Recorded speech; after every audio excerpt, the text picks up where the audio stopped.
চাঁদে মানুষ গিয়েছিল নাকি সব বানানো গল্প?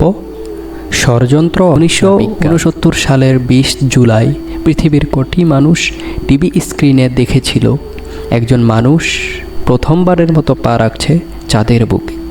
কিন্তু প্রশ্ন হলো, সেই ঘটনাটা কি সত্যি ছিল নাকি সবই ছিল আমেরিকার বানানো নাটক? ষড়যন্ত্রবাদীদের দাবি, অনেক ষড়যন্ত্রবাদী বলেন না, মানুষ চাঁদে যায়নি, সবই নাকি হয়েছিল একটি স্টুডিওতে হলিউডি স্টাইলে সাজানো নাটক।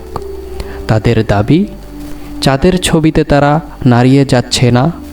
তারা বলে সেখানে বাতাসই নেই, ছায়ার দিক মিলছে না, একাধিক আলো ব্যবহার করা হয়েছে নাকি, তারকা নেই আকাশে। তাহলে সেই ছবিগুলোতে তারা কোথায় গেল? এবং সবচেয়ে বড় প্রশ্ন, 50 বছরেও কেন আর কেউ ফিরে গেল না চাঁদে? বিজ্ঞানভিত্তিক বিশ্লেষণ। এখন দেখা যাক বিজ্ঞানের ভাষায় এই প্রশ্নগুলোর উত্তর কী। তারা নাড়া খাচ্ছে না কেন? আসলে তারা কাপড়ে লাঠির মতো শক্ত তার দেওয়া ছিল, যাতে সেটি পতাকার মতো ধরে রাখা যায়। বায়ুশূন্য জায়গায় কাপড় এমনই আচরণ করে। ছায়া মিসম্যাচ কেন? চাঁদের পাথর ও ভূমি আলো প্রতিফলন করে, ঠিক যেমন বালুতে অনেক রকম ছায়া পড়ে, একটিমাত্র সূর্য থাকলেও এমন হতে পারে। তারকা দেখা যায় না কেন?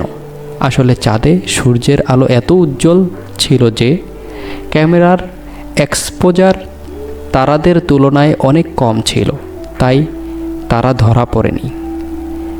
কেউ আর কেন গেল না? নাসার বাজেট, রাজনৈতিক ইচ্ছাশক্তি এবং প্রযুক্তির সীমাবদ্ধতা সব মিলিয়ে অপোলো মিশনের পর চাঁদে আবার মানুষ পাঠানো বন্ধ হয়। তবে এখন আবার নতুন করে পরিকল্পনা হচ্ছে, যেমন নাসা এর আর্টেমিস মিশন। ষড়যন্ত্রে গল্প আছে, কিন্তু বিজ্ঞান আর প্রমাণে আছে বাস্তবতা।